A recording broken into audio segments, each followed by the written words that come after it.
Hello and welcome to the AK Campus, where we explore new directions in travel and sustainability.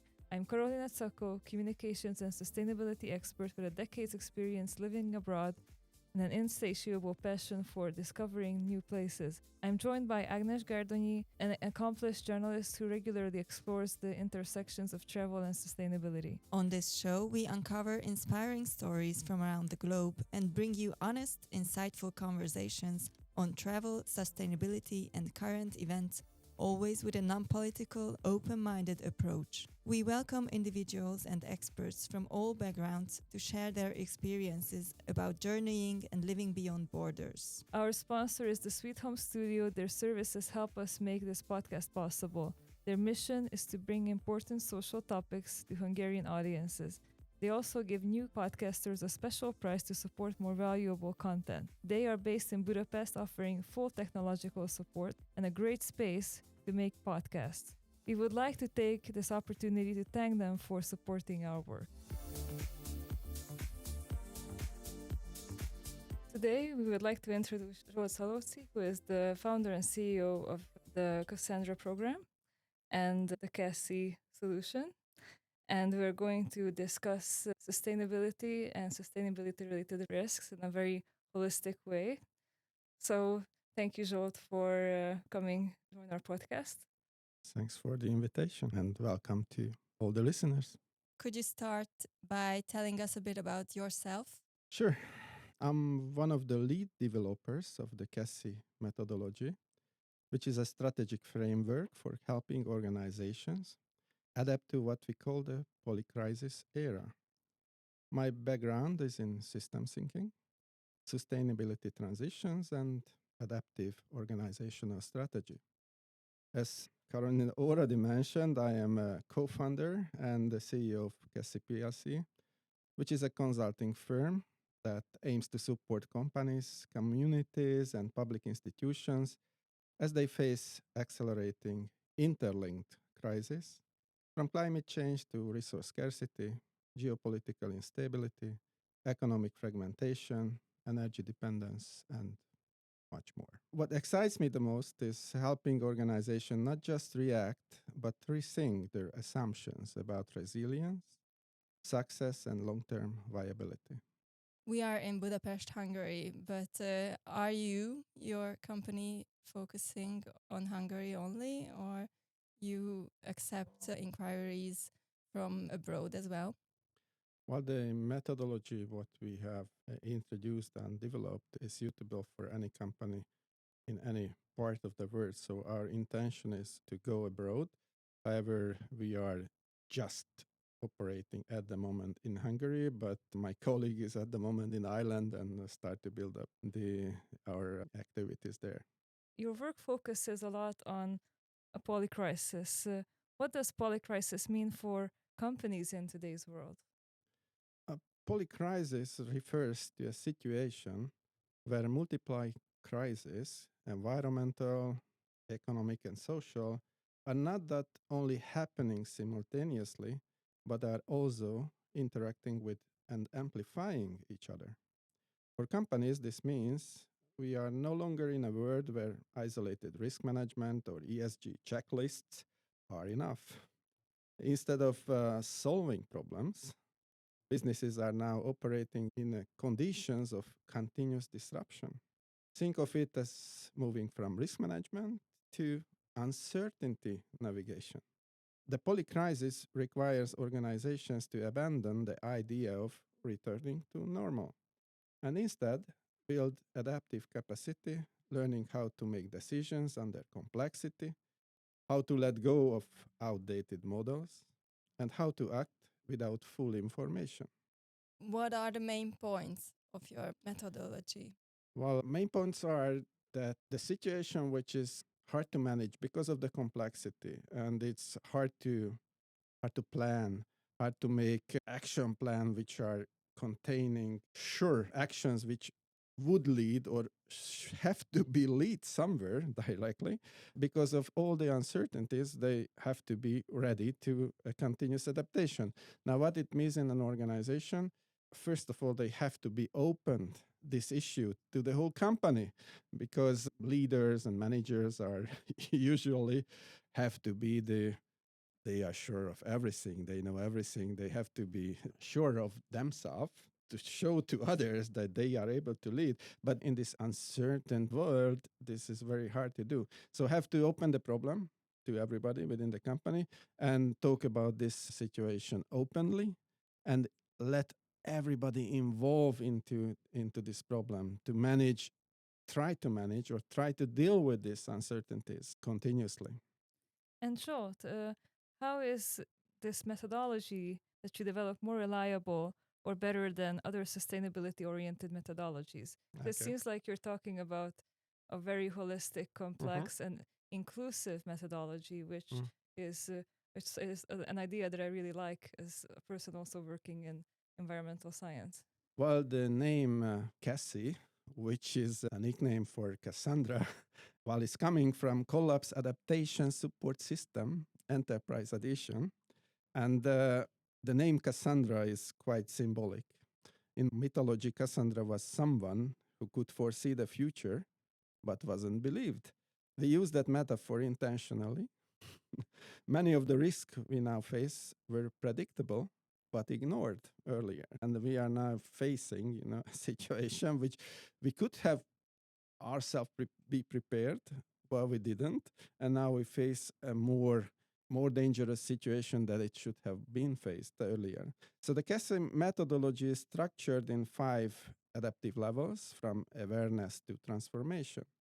What sets it apart is that it doesn't aim for sustainability as a fixed outcome. Instead, it provides a structured way to reframe strategy under systemic stress, focusing on energy and material limits, resilience, and the psychological and cultural readiness of organizations. It is different from traditional ESG or other SDG tools because it is not compliance oriented, it is cognitive and strategic. It helps leaders rethink the game board, not just move the same pieces around. Yeah, Cassandra was cursed by not being believed, and she was blessed with the ability of foresight. Yeah. So I completely get the symbolism. So the next question is that, like, how does the CASI program help companies deal with overlapping environmental, social, and economic challenges in practice? Like, also, if you have a concrete example that could help our listeners understand Mm-hmm. how they could benefit from services like yours. Cassie approaches these challenges as interconnected systems, not as separate pillars. For example, supply chain disruption isn't just an economic issue. It might be rooted in ecological degradation or geopolitical fragmentation. We use tools like Polycrisis Competitiveness and Vulnerability Index, which was developed by ourselves, to help organizations understand the risk in different areas, such as energy reliance, weak governance, material dangers, and cultural challenges. This cross cutting approach allows companies to identify hidden vulnerabilities, prioritize systemic risks, and move from reaction to regeneration. It is about helping companies remain competitive, prioritize and respond strategically, not just stay in business or try to stay in business. Now, what it means in real world? Well, one example comes from an agribusiness client facing repeated harvest failures, rising input costs, and workforce instability. Rather than trying to optimize further, we help them shift focus from productivity to resource sovereignty, from efficiency to resilience. They applied CASI tools to restructure their operations around energy and input risk, diversified local partnerships, redefined their supply models to emphasize redundancy and adaptability, not just cost savings. That shift improved both stability and stakeholder trust.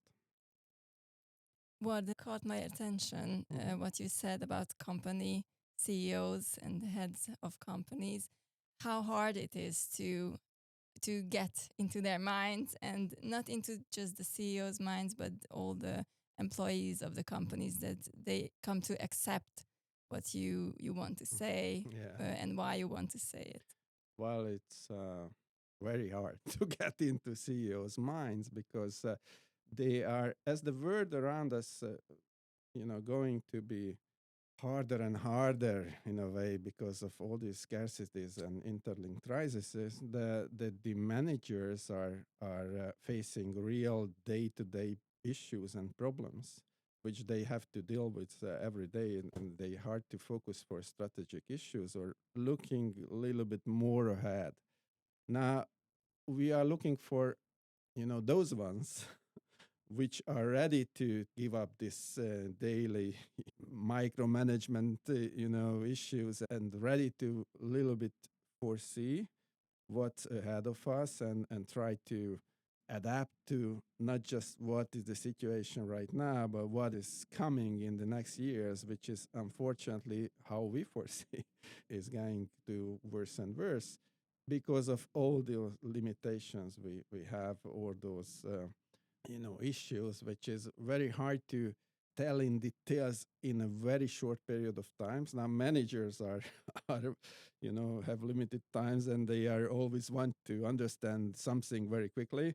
Now this complexity what we are talking about is very hard to understand within a short period of time. So therefore, within Cassim methodology, the entry point for a company to work with us gives us at least a day, and not just one manager, top manager, but the key top managers. If they are ready to give us a day, then it means we have an opportunity to explain them all those interlinked crises and make them understand why the world is getting worse, and why there will be no return to normal, and why this kind of reshaping thinking and reshaping this strategy could give them a little bit of competitive advantage. And if they're ready to understand and shift a little their mindset, that it um, will give them real competitive advantage compared to others who are not ready to foresee, who are staying within micromanagement and so on. So we are not looking for serving all companies. We are looking for those ones who are understanding what is behind all those problems they facing day by day, because they are forced to see these problems as separate problems, try to micromanage them, separately. However, the world is very complex, and if we are not ready to understand that complexity, we will give wrong answers. Can you tell us an example that maybe the CEO understood you, but some other manager didn't, in the morning of your one-day workshop, and then at the end of the day, they came to you and, oh, I see what you're Well, talking there about. are aha moments. Yeah, there are aha moments. I actually take and give presentations in many different places for many different audience. They are companies. Sometimes this is for amusement purposes. I mean, I feel myself as I am the horror show. And when I'm stepping down from the stage, then the film has ended and no more problem is coming. But sometimes it's the ears and the eyes are ready to see and listen and understand. And if it's not science, I mean, from the space, it's real issues, real details which can be understood. How the resources are, diminishing, or the quality of resources, or what are the problems in the economy with the loans, why they are very hard to separate income from those material inputs, because the real income and the real net income for any company, but if we are talking about like the country's GDP, whatever, it is directly related to all these energy and material resources, which are finite in the world. Everybody understands that resources are finite in a finite earth. But even it is understood, the consequences are not really taken into the daily decisions, because in the decision, then especially business decisions are about growth and growth and growing more and more, which is in the past was possible for the costs of either competitors or costs of those diminishing resources. But those resources are really diminishing. So where this future growth will come, if somebody understands all these limitations, then we'll try to rethink all the strategy they have. And it is especially need to rethink by the owners, but in many cases, owners are far from the company. They are all the managers, a lot of shareholders, and the owners' level decisions are so much diversified that the managers are in the real control, board of directors, whatever, CEOs. But in many cases, and those companies are maybe our first target where these two functions is quite close, because sometimes the decision should be made on an ownership level, sometimes in a managerial level.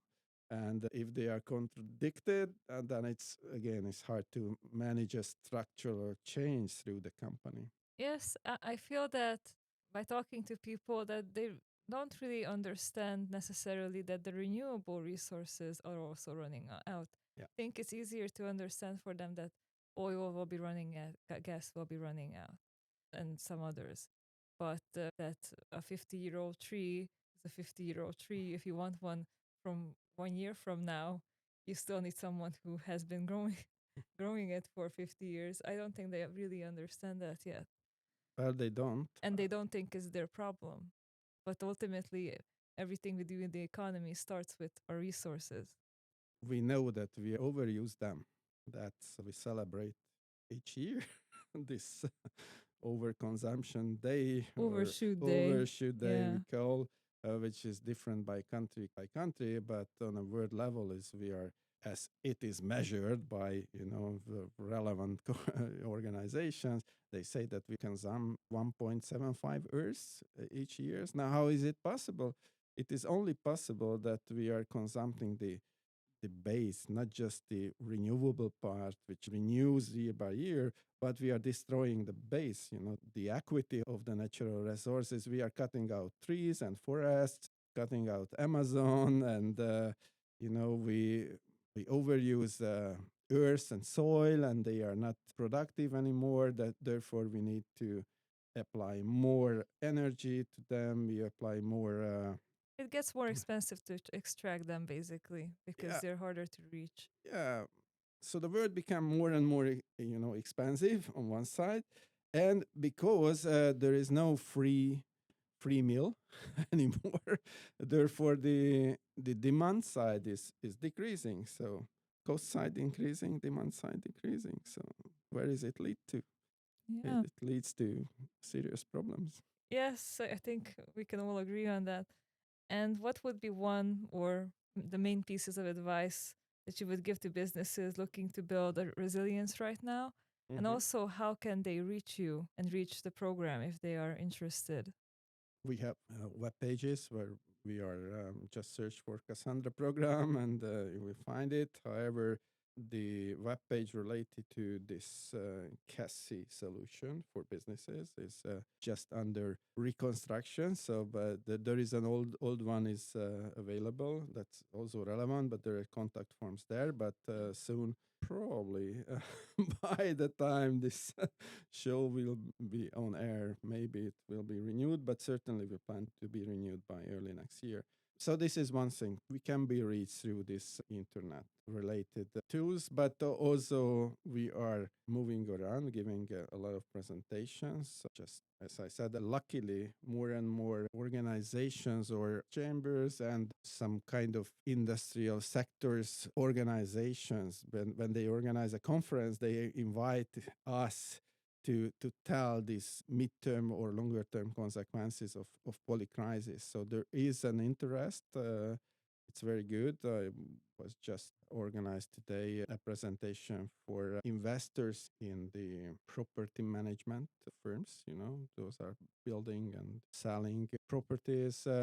But others, I was invited to marketing conferences, HR conferences, project managers conference, etc. So there is more and more interest. However, this is not deeply rooted already into decision making, but it will come as the problems are also coming day by day. Whether we are talking about climate change, we are talking about economical issues or security issues like we have war in the neighborhood, etc. So all these ones are not just separated risk and crisis, they are interlinked some way. And once somebody understands these linkages, then we'll be able to make better decisions. Thank you. I think this is a very strong message Mm. that you send to business leaders and also to people who want to create sustainable businesses that are able to work on the long term and stay competitive on the long term. So I would like to thank you for participating in today's podcast. It Thank you was very a much. pleasure and a privilege. Thank you so much. Thanks very much that you expressed your interest in this podcast to these topics, and I hope that the listeners will get out something of this. So thanks. Thank you. That was it for today's episode. You've been listening to the AK Compass, guiding listeners to revolving ideas and directions. I'm Karolina Tsako. And I'm Agnes Gárdonyi. Subscribe, rate, and review if you'd like to support us. Thank you for listening.